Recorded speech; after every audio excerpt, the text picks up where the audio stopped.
warahmatullahi ta'ala wabarakatuh. Alhamdulillahi rabbil alamin, wassalatu wassalamu ala rasulina Muhammadin wa ala alihi wa sahbihi ajma'in. Allahumma aghnina bil ilmi wa zayyinna bil hilmi wa akrimna bit taqwa wa jammilna bil afiyati ya arhamar rahimin. Rabbi shrah li sadri wa yassir li amri wahlul 'uqdatam min lisani yafqahu qawli. Rabbi yassir wa la tu'assir wa tammim bil khair wa bika nasta'in wa la hawla wa la quwwata illa billahil aliyyil azim. Yang saya hormati Tuan Imam, Tuan Bilal dan juga barisan AJK Surau Al-Ikhwan dan juga seluruh kaum muslimin dan juga muslimat yang dirahmati Allah Subhanahu wa taala. Pada malam ni insya-Allah kita akan lihat beberapa hadis mengenai ancaman Nabi terhadap mereka yang bakhil, yang kedekut. Kita lihat hadis yang pertama daripada Harithah bin Wahab. Dia berkata Nabi SAW bersabda, "Tasaddaqu fa innahu ya'ti 'alaikum zaman yamshi ar-rajul bi sadaqatihi fala yajidu man yaqbaluha."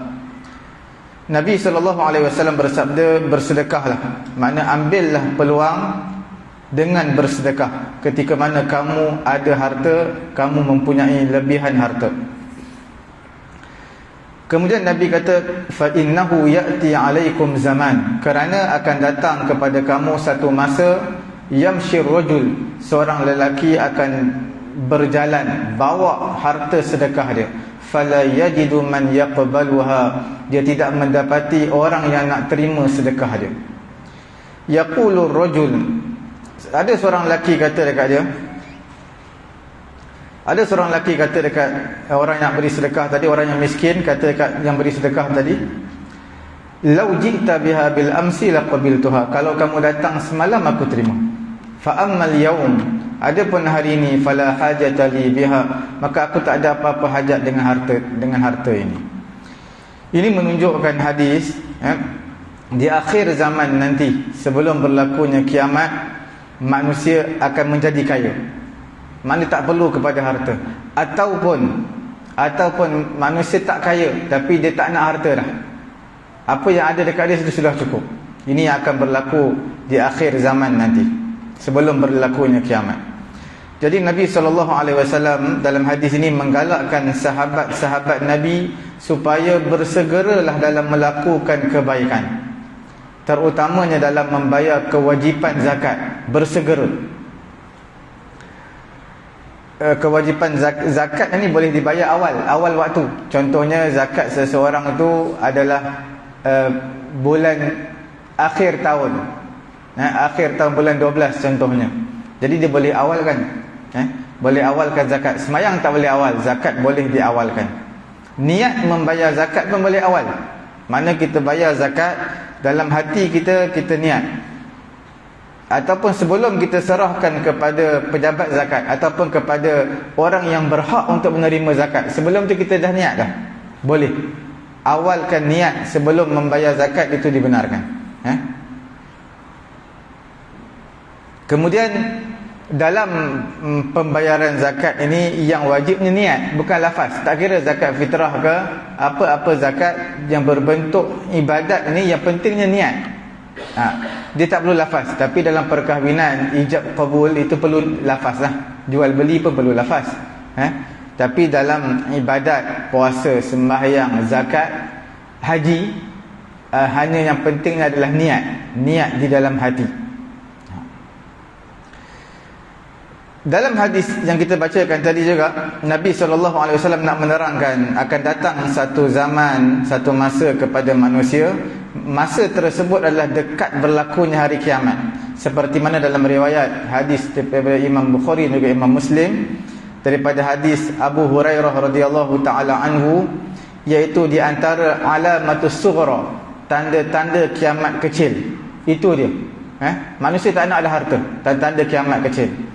Dan dikatakan tanda-tanda kiamat kecil juga adalah turunnya Imam Mahdi, turunnya Nabi Isa alaihi salatu wassalam. Dan juga di antara tanda-tanda kecil berlakunya hari kiamat ini, seorang manusia akan bawa harta zakat dia pusing keliling nak cari orang yang berhak untuk menerima zakat, semua tak nak terima.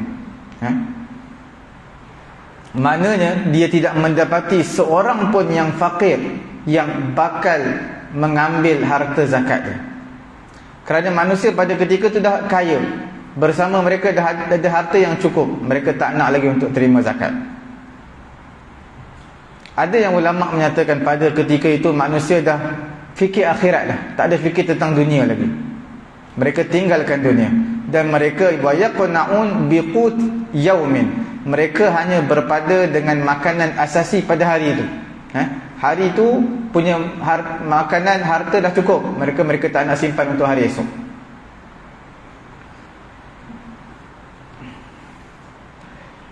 Bukanlah bermaksud dalam hadis ini menyatakan kekayaan orang fakir itu tidak melepaskan zimmatul ghani al-mumatil, orang kaya yang melewat-lewatkan pembayaran hutang. Bukan maksudnya begitu. Maknanya orang yang ada hutang tetap kena bayar. Orang hutang tetap kena bayar. Ini adalah mengenai dengan sedekah ataupun pembayaran zakat. Orang yang berhutang, bukanlah maksudnya pada ketika itu dia bayar hutang, orang yang bagi hutang tak nak terima hutang dia. Itu bukan maksudnya begitu. Kemudian Nabi SAW memberitahu bahawasanya pada masa itu yurar rajul al-wahid, dilihat seorang lelaki akan mengikuti dia 40 orang perempuan, dan 40 orang perempuan yang akan berlindung di bawah dia. Maknanya seorang lelaki jaga 40 orang perempuan. Yang mengikut lelaki tadi isteri-isteri dia, khadam dia, pembantu rumah dia, kaum kerabat dia, orang yang terdekat dengan dia. Semua perempuan-perempuan ini mereka hanya bergantung kepada seorang lelaki. Ini juga datang pada akhir zaman nanti. Seperti mana satu qabilah di akhir zaman, seperti mana digambarkan satu qabilah yang berbaki di kalangan orang lelaki hanya seorang, tapi perempuan dia ramai. Maksudnya begitu. Dan ada ihtimal kebarangkalian yang dimaksudkan dengan bilangan 40 tadi. Ada yang ulama mengatakan 40 itu adalah 40 angka yang sebenar, 40 orang perempuan mengikut berlindung di bawah seorang laki-laki. Ada yang menyatakan bukan angka bilangan 40 itu. Itu adalah majaz, nak menunjukkan banyak sangat perempuan di akhir zaman yang akan mengikuti seorang lelaki, sebab lelaki kurang pada ketika itu. Berdasarkan hadis riwayat Imam Al-Bukhari dan juga Imam Muslim daripada hadis Anas bin Malik radhiyallahu taala anhu daripada Nabi sallallahu alaihi wasallam, hatta yakuna li 50 imra'atan qayyimun wahidun. Seorang lelaki dia kena kontrol, kena mengawal 50 orang perempuan. Dalam hadis yang kita bacakan pada awal tadi juga menunjukkan at-tahzir min at-taswif. Berhati-hati, berjaga-jaga daripada taswif. Taswif ni nantilah, nanti aku keluar zakat, nanti aku bersedekahlah, nantilah. Nanti itu tak nak. Kita kena bersegera. Qad yakunu ta'khir, kerana kadang-kadang melewatkan ini menjadi sebab tidak diterima, tidak ada orang nak terima sedekah kita. Dan dalam hadis ini juga sebagai satu tanda daripada tanda-tanda kenabian Nabi SAW, kerana Nabi menceritakan satu peristiwa yang tak berlaku lagi, tapi akan berlaku sebelum kiamat. Bila? Kita tak tahu. Tapi yang pentingnya di antara tanda-tanda kecil sebelum berlakunya kiamat, bila kita bawa harta sedekah, bawa harta zakat, orang tak nak terima pada ketika itu. Tuan-tuan dan puan dirahmati Allah Subhanahu wa taala. Kemudian kita lihat lagi satu hadis mengenai dengan pemberian sedekah ni daripada Abu Hurairah radhiyallahu taala anhu. Nabi sallallahu alaihi wasallam bersabda, qala rajulun la atasaddaqanna bi sadaqatin fa kharaja bi sadaqatihi fa wada'aha fi yadi sariqin. Seorang lelaki dia benar-benar nak buat sedekah ni, Dia bawa sedekah dia, bawa harta sedekah dia, kemudian dia letakkan, beri kepada seseorang. Rupanya tangan yang menerima sedekah tadi adalah tangan pencuri. Fa asbahu yatahaddatsun. Maka pada ketika itu manusia bercakap-cakap.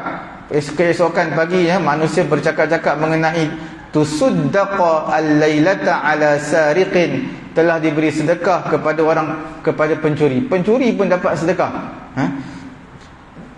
Maka orang yang beri sedekah tadi menyatakan, Allahumma lakal hamdu ala sariqin. Maka dia kata, wahai Allah, segala puji milik kamu kepada orang yang mencuri ini. Kemudian pada malam yang kedua, la atasaddaqanna bi sadaqatin. Dia kata, aku nak sedekah lagi ni, nak dibawa harta sedekah dia. Fa kharaja bi sadaqatihi fa wada'aha fi yadi zaniyatin. Dia bagi sedekah pada malam tu, rupanya dapat pula kepada tangan si penzina. Fa asbahu yatahaddatsun. Esok pagi manusia cerita, viral cerita, tusaddaqal lailata ala zaniyatin. Mereka cerita apa? Oh, seorang wanita penzina telah mendapat harta sedekah. Ada orang beri sedekah kepada dia. Kemudian lelaki yang bersedekah ini membaca doa, Allahumma lakal hamdu ala zaniyatin. Wahai Allah, milik kamulah segala pujian ke atas orang yang berzina ini. Pada malam yang ketiga, la atasaddaqanna bi sadaqatin fa kharaja bi sadaqatin fa wada'aha fi yadi ghaniyyin. Dia pada malam tu dia kata dia nak bersedekah betul-betul ni. Dia bawa harta sedekah, dia sedekah pula, rupanya dapat di tangan seorang yang kaya. Orang kaya dapat sedekah. Esok pagi manusia bercakap-cakap mengenai peristiwa ini. Mereka kata tusaddaqal lailata ala ghaniyyin. Pada malam tadi orang kaya pun dapat sedekah. Maka orang yang bersedekah tadi menyatakan, Allahumma lakal hamdu ala sariqin wa zaniyatin wa ghaniyyin. Wahai Allah, segala puji milik kamu kepada si pencuri, kepada si penzina, kepada orang kaya. Kemudian fa'utiya faqila lahu, diperlihatkan dia dalam mimpi dia, ke dalam mimpi orang yang bersedekah tadi. Dia lihat apa? Dalam mimpi tadi ada suara yang mengatakan kepada dia, amma sadaqatuka ala sariqin fala'an lahu an yasta'iffa an sariqatihi. Adapun sedekah kamu kepada si pencuri, mudah-mudahan si pencuri tadi akan tahan diri daripada mencuri, kerana dia dapat sedekah. Dia tahu diri dia, ada orang yang sanggup memberi sedekah kepada dia, maka dia akan tinggalkan sifat perbuatan mencuri dia. Selalu orang mencuri ni kerana ada hajat, kerana ada keperluan. Kerana keperluan tak cukup, tak ada duit. Bila diberikan sedekah kepada dia, maka mudah-mudahan sedekah kamu menyebabkan dia berhenti daripada mencuri. Kemudian wa amma zaniyatu, hadis tadi menyatakan, adapun perempuan yang berzina tadi kamu beri sedekah kepada dia, fala'allaha an tasta'ifa an zinaha. Mudah-mudahan sedekah kamu itu menyekat dia daripada perbuatan zina. Mana dia pun terfikir, oh, aku ni penzina, pelacur, tapi ada juga orang beri sedekah kepada aku. Sebab orang yang berzina ini, pelacur ini, apa tujuan pekerjaan dia adalah untuk mendapat rezeki, untuk mendapat duit, menampung keperluan hidup dia. Bila ada orang beri sedekah kepada dia, maka dia akan meninggalkan pekerjaan tersebut. Wa ammal ghani, ada pun orang kaya, fala'allahu ya'tabir fayunfiq mimma a'tahu Allah. Maka dia terfikir, ada juga orang yang nak beri sedekah kepada dia, sedangkan dia harta banyak, tak bagi sedekah, maka dia infakkan harta yang Allah Ta'ala berikan kepada dia. Jadi berdasarkan hadis ini menyatakan dalilun ala anna al-insan, bahawasanya manusia ini apabila dia niat kebaikan, dia berusaha melakukan kebaikan tapi tersalah, tetap ditulis kebaikan tersebut. Dia nak bagi sedekah, rupanya tak dapat kepada kaki dadah.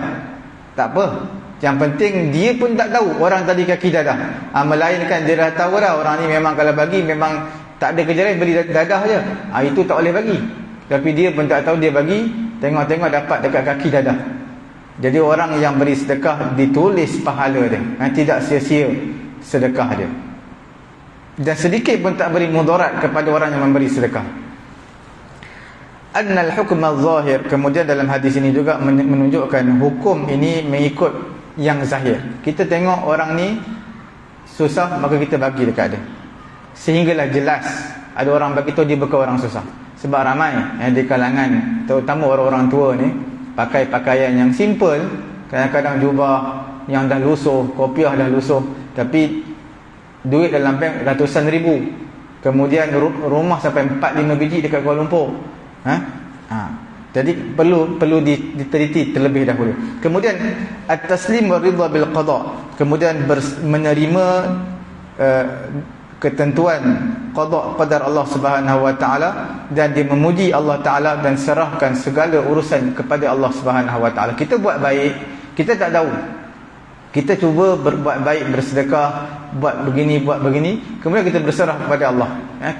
Kalau betul maka kita dapat pahala lah. Kalau salah pun dapat pahala, tapi tak sama dengan yang betul. Kalau betul pahalanya lebih.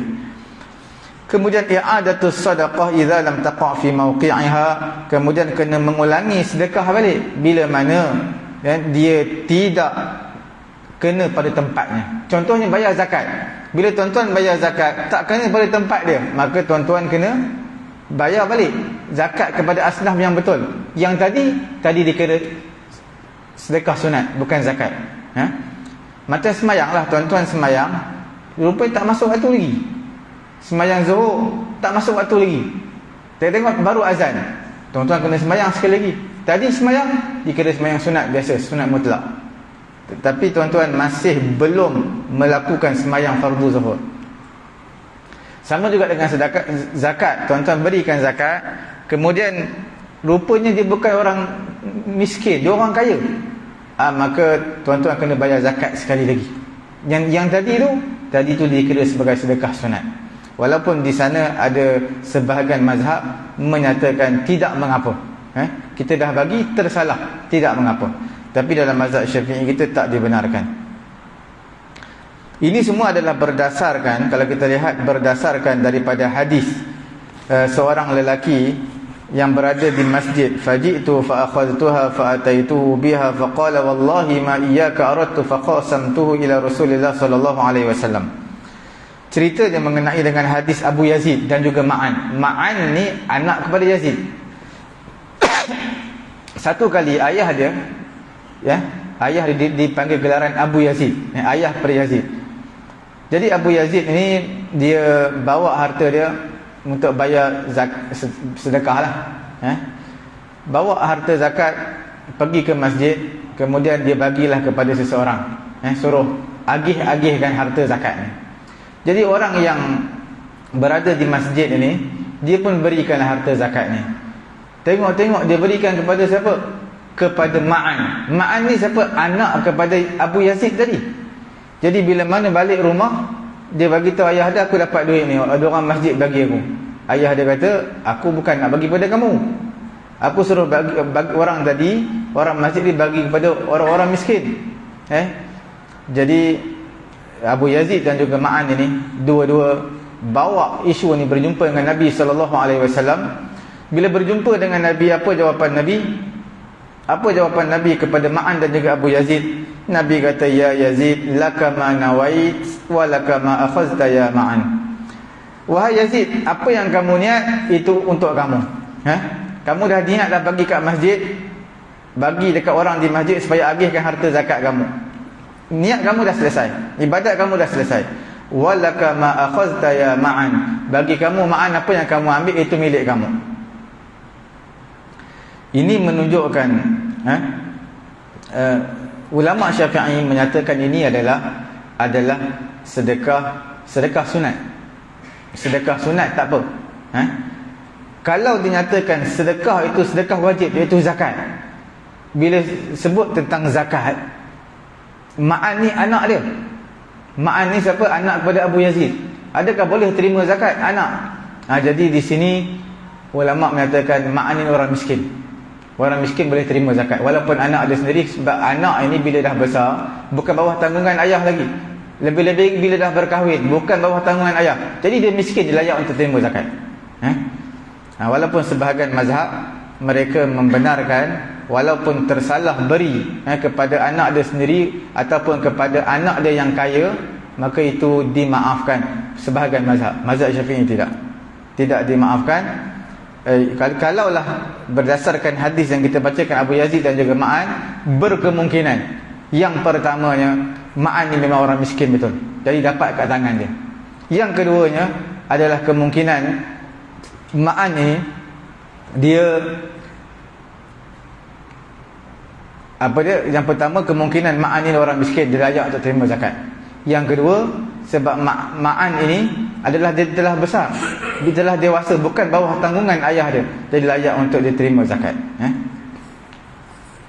Tuan-tuan dan puan dirahmati Allah Subhanahu wa taala, dan dalam hadis yang kita bacakan mengenai Ma'an dan juga Abu Yazid ini, harus mewakilkan dalam pembayaran zakat. Kita ada duit banyak bayar zakat, kita wakilkan kepada seseorang supaya seseorang cari asnaf zakat. Kan kita bayar ke pejabat zakat, pejabat zakat, kemudian dia akan kembalikan kita berapa peratus portion dia untuk kita bagi sendiri kepada orang-orang miskin. Dia akan bagilah berapa persen untuk kita bagi kepada kaum kerabat kita yang miskin. Maka kita carilah, kita bagi kepada seseorang tu cari. Contoh kita balik kampung kita banyak orang-orang miskin, maka kita wakilkan seseorang bagikan kepada asnaf-asnaf yang miskin. Itu tidak jadi masalah. Kemudian tuan-tuan dan puan dirahmati Allah Subhanahu wa taala, kita lihat lagi hadis mengenai dengan satu hadis daripada Abu Hurairah radhiyallahu taala anhu, daripada Nabi sallallahu alaihi wasallam, baina rajulin bi fulatin min al-ard fa sami'a sautan fi sahabah. Nabi sallallahu alaihi wasallam menyatakan, ketika mana seorang lelaki berada di padang pasir ni, dia dengar satu suara di awan, di langit. Dia kata apa? Isqi hadiqata fulan, siramilah kebun si fulan. Fatanaha zalika sahab, maka beraraklah bergerak awan tadi sampai ke satu tempat kawasan yang berbatu. Fa afragha ma'ahu fi harrah, maka telah turunlah hujan memenuhi kawasan yang berbatu tadi. Fa idza syirjatun min tilka syiraj qad istaw'abat zalikal ma'kullah. Kemudian air turun ke tempat yang berbatu tadi, sampai penuh air di kawasan tersebut. Fatatabba'al ma', lelaki yang dengar suara jeritan malaikat daripada langit sebut siramilah kebun si fulan. Kemudian awan bergerak, dia ikut awan tadi. Bila dia ikut awan tadi bergerak, sampailah di satu tempat, tiba-tiba dia nampak ada seorang laki-laki berada di kawasan kebun dia, yuhawwilul ma', sedang mencedok air. Cedok air pergi kat kebun dia, pindahkan air ke kebun dia. Kemudian dia bertanya kepada lelaki tersebut, ya Abdullah masmuk, wahai Abdullah, siapa nama kamu? Maka dia pun bagi tahu nama dia. Nama yang mana dia dengar, nama tadi disebut oleh malaikat di langit. Kemudian lelaki tadi tanya balik, ya Abdullah, lima tas'aluni an ismi, sebab apa kamu tanya nama aku ni? Kemudian dia kata, inni sami'tu sautan fi sahab allazi hadha ma'uhu, kerana aku dengar satu suara daripada langit yang menyatakan ini adalah airnya, air si fulan. Wa yaqulu isqi hadiqata fulan lismik, aku dengar siramilah kebun si fulan ini, iaitu nama kamu. Fama tasna'u fiha, apa yang kamu buat ni, apa amalan kamu? Maka lelaki tadi menjawab, lelaki yang pindahkan air, sebab air turun sebelah kebun dia, di kawasan yang berbatu, jadi dia ambil air pindah ke kebun dia. Kemudian lelaki tadi jawab, amma idza qulta hadza, apabila kamu tanya aku soalan ini, fa ini anzuru ila ma yakhruju minha, maka aku lihat apa yang keluar hasil daripada kebun aku ini. Fa atasaddaqu bi sulusihi wa akulu ana wa iyali sulusan wa aruddu fiha sulusahu, aku akan bersedekah hasil daripada kebun aku ni, aku akan sedekahkan 1/3. Memang portion 1/3 aku dah asingkan untuk sedekah.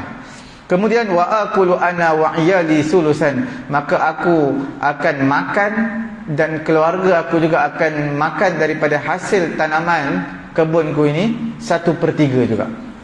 Wa aruddu fiha sulusah, dan aku gunakan untuk keperluan kebun ni lah, untuk beli cangkul ke, untuk beli apa-apa baja ke apa ke, 1/3 juga.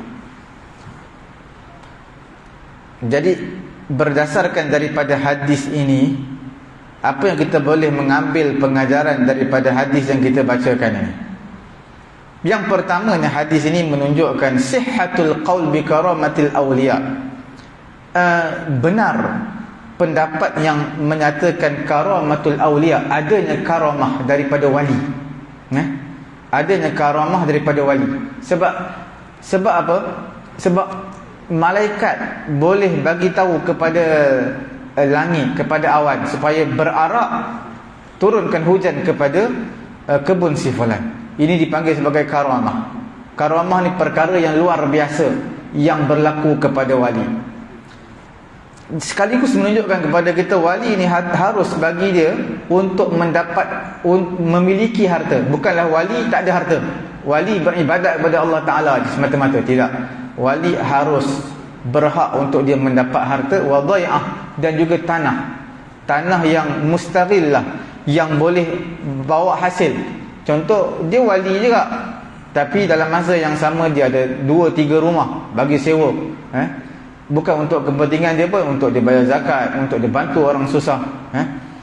Wala yu'ariduhu qawluhu sallallahu alaihi wasallam, dan tidaklah bertentangan dengan sabdaan Nabi sallallahu alaihi wasallam yang diriwayatkan oleh Imam Tirmizi, la tattakhidhu ad-day'ah fatarghabu fid dunya. Janganlah kamu menyimpan tanah menyebabkan kamu akan cinta kepada dunia. Kerana maksud larangan Nabi ini, maksud jangan terlampau banyak sangat beli tanah sana sini. Last sekali zakat kamu abaikan, kemudian kamu tak ingat nak bantu orang susah, kamu tak ingat nak bantu orang yang memerlukan, kamu fikir untuk kekayaan kamu dan juga anak-anak kamu saja.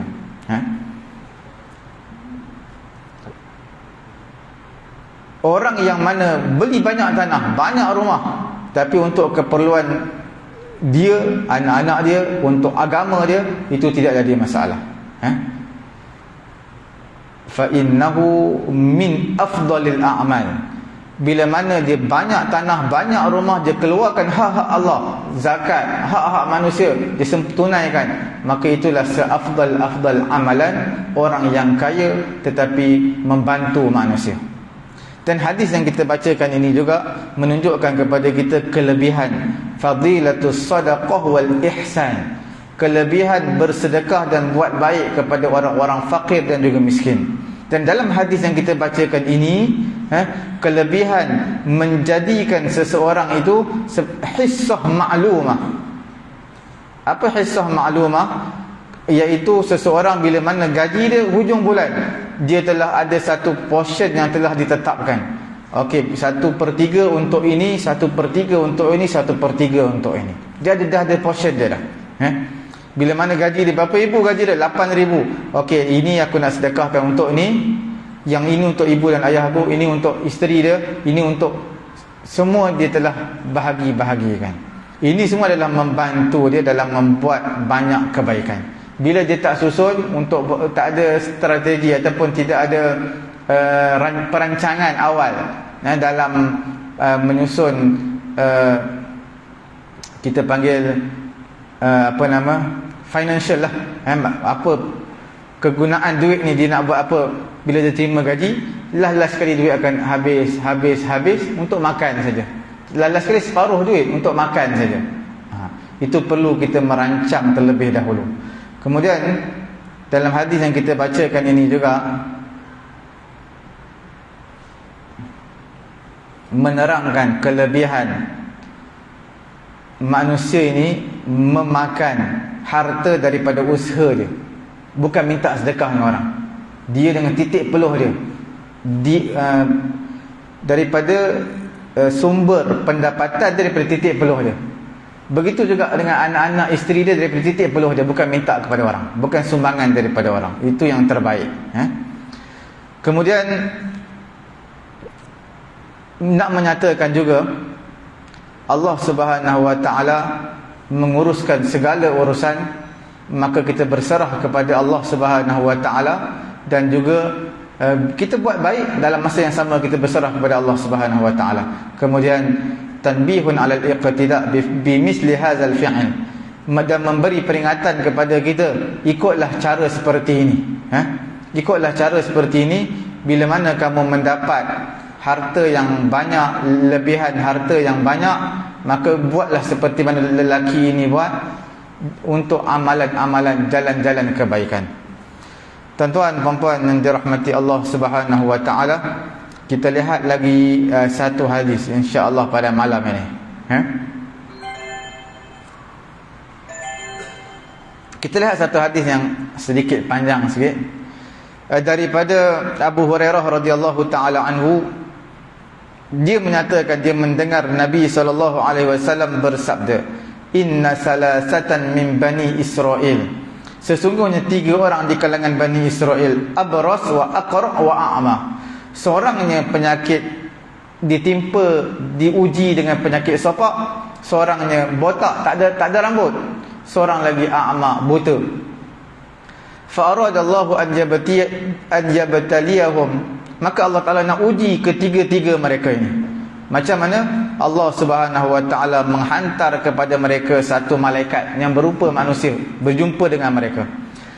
Yang pertamanya, malaikat tadi berjumpa dengan mereka, dan yang pertama sekali malaikat berjumpa dengan orang yang ditimpa dengan penyakit sopak.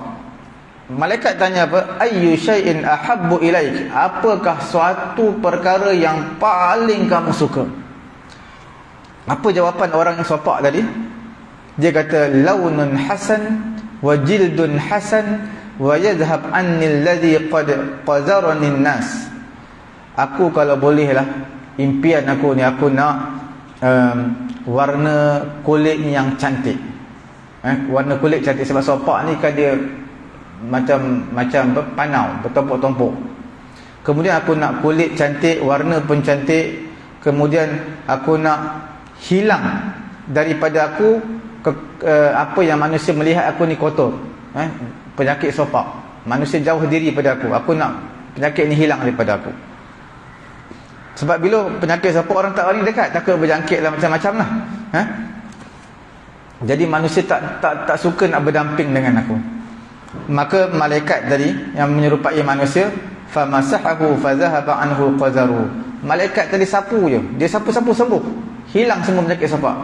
Wa u'tiya launan hasanan wa jildan hasanan, dan diberikan kepada lelaki yang ditimpa penyakit sopak ni warna yang cantik, warna kulit dia cantik, kulit pun elok. Kemudian malaikat yang menyerupai manusia tanya lagi, fa ayyul mal ahabbu ilaik, apakah harta yang paling kamu suka? Apa jawapan lelaki yang kena penyakit sopak ni? Dia kata al-ibil. Satu riwayat kata al-baqar, lembu. Satu riwayat kata unta. Ni syak ataupun ragu-ragu daripada perawi hadis ini. Illa anna al-abras wal aqra qala ahaduhuma al-ibil wa qala al-akhar al-baqar. Dia bertukar, kemungkinan orang yang penyakit sopak ini kata unta, maka yang seorang lagi kata lembu. Kalau yang penyakit sopak ni kata lembu, yang penyakit seorang lagi kata unta. Itu keraguan daripada perawi hadis ini. Kemudian fa'u'tiyana qatan usyara, bila mana dia nak seperti itu, maka Nabi kata apa? Nabi kata diberikan kepada lelaki yang ditimpa penyakit sopak ni 10, diberikan kepadanya unta yang hamil. Unta yang hamil. Bila unta yang hamil ni harga dia tinggilah, mahal.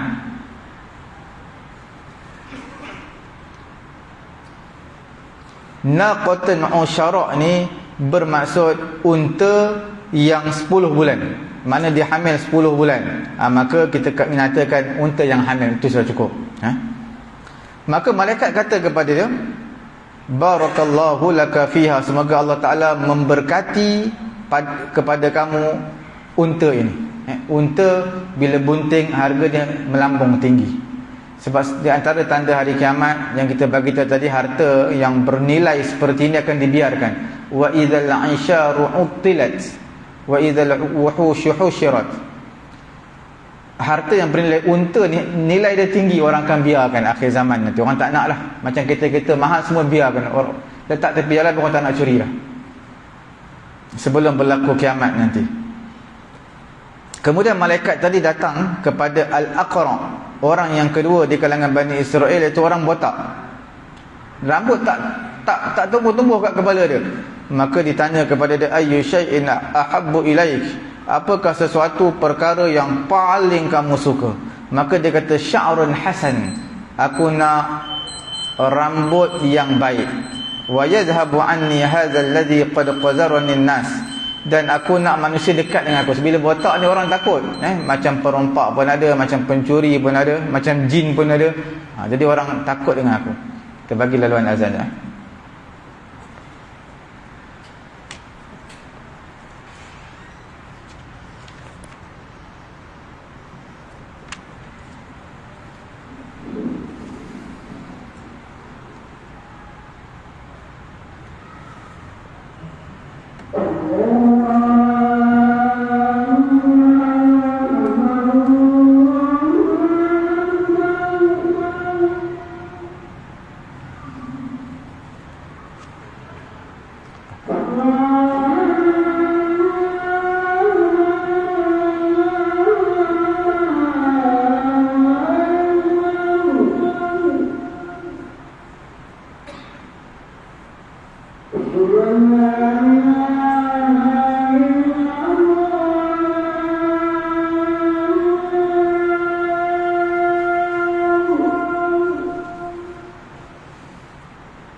Kemudian orang yang kedua ni, malaikat datang, apa yang kamu paling suka? Dia kata, aku suka rambut yang elok.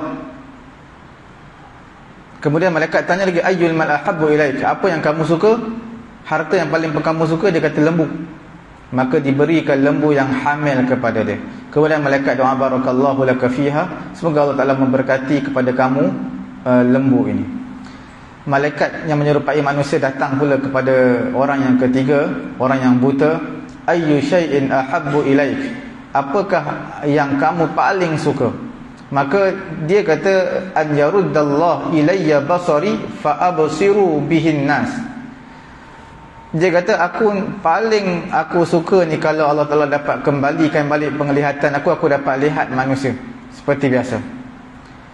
Maka malaikat tadi dia sapu mata orang yang buta ni, maka Allah Ta'ala kembalikan balik penglihatan, dapat lihat seperti biasa. Kemudian malaikat tanya, ayyul mal ahabbu ilaik, apakah harta yang paling kamu cintai? Maka dia kata, harta yang paling aku suka adalah kambing. Orang pertama unta, orang kedua lembu, orang ketiga kambing. Kalau ikutkan antara tiga-tiga ni, yang paling sedap dan juga yang paling mahal adalah kambing lah. Bukan mahal, maksud mahal unta, mahal sebab dia besar, tapi segi kelazatan juga enak rasanya adalah kambing. Sebab itu kalau ikutkan dalam mazhab Malik, penyembelihan korban yang terbaik adalah kambing. Dalam mazhab Syafi'i dan juga majoriti ulama, yang terbaiknya adalah yang besar. Yang besar. Apa yang besar? Yang besar binatang korban tadi. Maknanya kalau kambing dengan unta lagi besar, jadi unta lebih afdal. Kambing dengan lembu lagi besar, lembu lebih afdal. Dan Imam Malik dalam mazhab Maliki ni, mereka lihat sebab apa kambing ini lebih afdal berbanding dengan binatang-binatang lain untuk dibuat korban. Kerana ketika mana Nabi Ibrahim nak menyembelih anak dia Ismail alaihi wassalatu wassalam, Allah Ta'ala tukar jadi kibas. Allah Ta'ala tak tukar jadi unta, tak tukar jadi lembu, tukar kibas. Kibas ni kambing juga. Kibas ni namanya kibas, tapi dia ada term dia nama. Bila dipanggil sebagai kambing biri-biri jantan, dipanggil sebagai kibas. Kambing biri-biri dia ada dua, satu khuruf. Kambing biri-biri juga, sama ada jantan atau betina, antara dua tu lah, jantan atau betina. Satu dia panggil khuruf, satu dia panggil sebagai kibas. Jadi sebab itu Allah tukar kibas, sebab kibas ni kambing biri-biri binatang terbaik. Tapi ulama Syafi'i kita dia melihat kepada maqasid. Tujuan ibadat korban ini adalah untuk memberi makan kepada fakir miskin. Lagi banyak, lagi besar binatang korban, lagi banyak kita boleh bagi kepada fakir miskin. Mereka melihat dari sudut aspek yang berbeza. Satu lihat dari sudut teks daripada Quran, satu melihat dari sudut maqasid, maksud daripada pensyariatan tu. Okey. Kemudian hadis dia panjang, saya kira cukup sekadar itu dulu. Cuma dia kesimpulan daripada kisah tiga orang ini, semua mereka ingkar. Bila dah kaya, masing-masing lupa jadi. Bila dah kaya, malaikat tadi yang datang dekat dia, yang bagi sembuh kepada dia, datang kali kedua nak bagi tahu kepada mereka, nak minta balik harta, nak bagi tahu aku ni miskin, dah tak ada apa dah, tak nak bagi. Melainkan seorang dia bagi, yang terakhir, orang yang buta tadi. Dia saja yang bagi. Dia kata, tak apalah, ambil lah, ini pun bukan usaha aku, Allah Ta'ala bagi rezeki kepada aku pun bukan usaha mana pun, dapat rezeki Allah Ta'ala bagi, ambil lah. Ya, orang itu saja, yang lain semua ingkar. Itu sifat manusia biasalah. Manusia macam tu. Dia waktu jadi AJK tu biasa-biasa, bila naik jadi tinggi sikit, jadi timbalan pengerusi, jadi pengerusi, dia jadi X lain sikit. Dia punya semangat sombong tu lain sikit.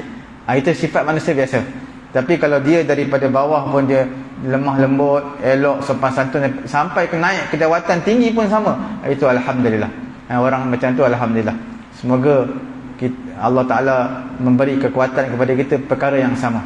Kita nak daripada bawah pun kita orang yang bagus, orang yang lemah lembut, orang yang tidak tinggi diri, sampailah kita naik ke tahap tinggi pun sama seperti mana pada asal kita. Sebab kita ni diciptakan daripada air yang hina, tak ada apa-apa. Bila mana kita diberi kelebihan ilmu, diberi kelebihan harta, diberi perkara ini, maka akan mengubah rasa diri kita jadi hebat. Mudah-mudahan Allah Ta'ala beri kekuatan kepada kita sama-sama untuk kita mengambil sifat ataupun akhlak yang Nabi ajar kepada kita. Cukup sekadar ini dulu. Semoga Allah Ta'ala memberi kekuatan, memberi kefahaman kepada kita semua. Subhanallahumma wa bihamdihi, subhanakallahumma wa bihamdika, asyhadu an la ilaha illa anta astaghfiruka wa atubu ilaik. Bismillahirrahmanirrahim. Wal 'asri innal insana lafi khusr illa alladhina amanu wa 'amilus solihati wa tawasaw bil haqq wa tawasaw bis sabr. Bismillahirrahmanirrahim. Alhamdulillahirabbil alamin wassalatu wassalamu ala rasulina Muhammadin wa ala alihi wa sahbihi ajma'in. Allahumma anfa'na bima 'allamtana wa 'allimna ma yanfa'una wa zidna 'ilma. Alhamdulillahi ala kulli hal wa na'udzu billahi min hali ahli nar. Wa sallallahu ala sayyidina Muhammadin wa ala alihi wa sahbihi ajma'in. Alhamdulillahirabbil alamin. Taqabbalallahu minna.